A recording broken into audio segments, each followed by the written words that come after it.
နေဟောင်းကုန်လို့နှစ်တည့်အကူမှာဒီဟီရိုတွေပြင်ထားတာကိုမသိရင်လာမယ့်လတွေမှာ run demo ခတ်သွားပါလိမ့်မယ်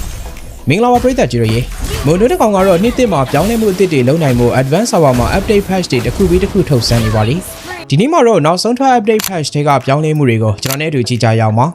ပထမဆုံးတစ်ကောင်ကတော့ support ဖြစ်ပေမဲ့အရန်ကျန်းသွားလို့အနည်းငယ်ပြန် nerf ခံလိုက်ရတဲ့ new hero ဓာတ်ပုံစီရပါ new hero Marcel ရဲ့ passive effect တစ်ခုဖြစ်တဲ့သွေးပိုပြန်တတ်တဲ့ effect ကိုဖျက်ထားလိုက်တဲ့အပြင် passive ပွင့်ရင် true damage ထွက်တာကိုလည်း4%ကနေ3%အထိ short ထားလိုက်ပါပြီ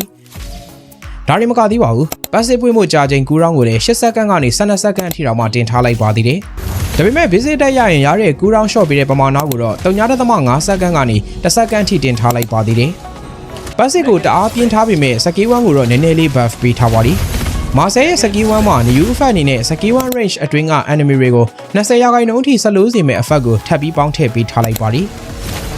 skill 1ကိုပြင်ထားပေမဲ့လည်း skill 2ကိုကြာကူးရောင်းနေ share တင်ထားပါလိမာဆယ်ရဲ့ skill 2ကအရင်က level လိုက်10စက္ကန့်ကနေ8စက္ကန့်အထိကြာခဲ့တာကိုအခု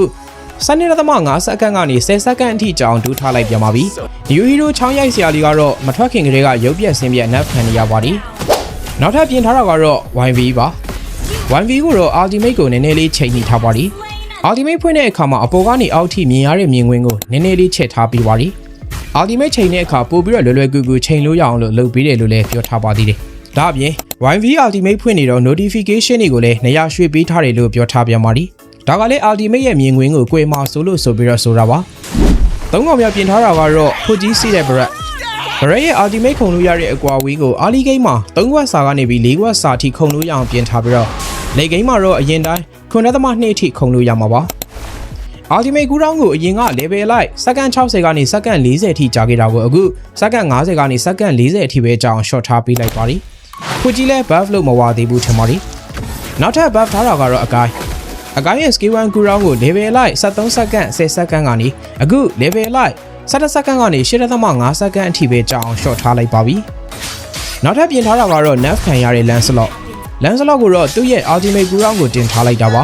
ultimate ကအရင်က level လိုက်28စက္ကန့်ကနေပြီးတော့21စက္ကန့်အထိကြာခဲ့တာကိုအခု36စက္ကန့်ကနေပြီးတော့28စက္ကန့်အထိကြာအောင်အများကြီးတိုးထားပါလိ6កောင်မြောက်ပြင်ထားတာကတော့ခလျာရဲ့ ultimate ကူးတောင်းကအရင်က level လိုက်စက္ကန့်50ကနေစက္ကန့်40အထိကြာခဲ့တာကိုအခု56စက္ကန့်ကနေပြီးတော့48စက္ကန့်အထိကြာအောင်တိုးထားလိုက်တာပါနောက်ထပ်ပြင်ထားတာကတော့လာဘူးကိုလည်း ultimate ကို nerf ထားပါလိလာဘူးရဲ့ ultimate ကူးတောင်းကအရင်က level လိုက်26စက္ကန့်ကနေစက္ကန့်20အထိပဲကြာတာကိုအခုစက္ကန့်30ကနေပြီးတော့24စက္ကန့်အထိကြာအောင်တိုးထားလိုက်ပါလိနောက်ထပ်ပြင်ထားခံရတာကတော့လင်းရဲ့ attribute attack speed ကို60%ကနေ80%အထိတင်ထားပြီးပါလိလင်းကတော့မတိမတာ buff ခံလိုက်ရတာပါအဲ့ဒီ advanced server update patch ရဲ့နောက်ဆုံးပြင်ထားတဲ့တစ်ကောင်ကတော့မင်းစစ်သားဖြစ်ပါလိမင်းစစ်သားရဲ့ ultimate ကူးတောင်းကအရင်က level လိုက်55စက္ကန့်ကနေ45စက္ကန့်အထိကြာခဲ့တာကိုအခုစက္ကန့်50ကနေပြီးတော့စက္ကန့်40အထိပဲကြာအောင် short ထားပေးလိုက်ပါလိမင်းစစ်သားလေး buff ခံလိုက်ရတာပါအခုပြပြပြီးတော့က advanced server update patch ဆိုပေမဲ့ဒီထဲက nerf ခံရမယ့်ကောင်တွေကိုတော့အခုတည်းကဝအောင်ကင်ထားပြီးတော့ buff ခံရမယ့်ကောင်တွေကိုလည်းပဲကြိုပြီးတော့ train ထားပြီးလက်သွေးထားမယ်ဆိုရင်လာမယ့်လတွေမှာ rank တင်ရတာ easy ဖြစ်နေပါလိမ့်မယ်ဒီ update patch က official server ကိုလည်းလာဖို့ရှိပါလိဒီနေ့ update patch ရဲ့နောက်ဆုံးရသတင်းလေးကတော့ဒီလောက်ပါပဲအဆုံးထိကြည့်ရှုပေးလို့ကျေးဇူးအများကြီးတင်ပါတယ်ခင်ဗျာ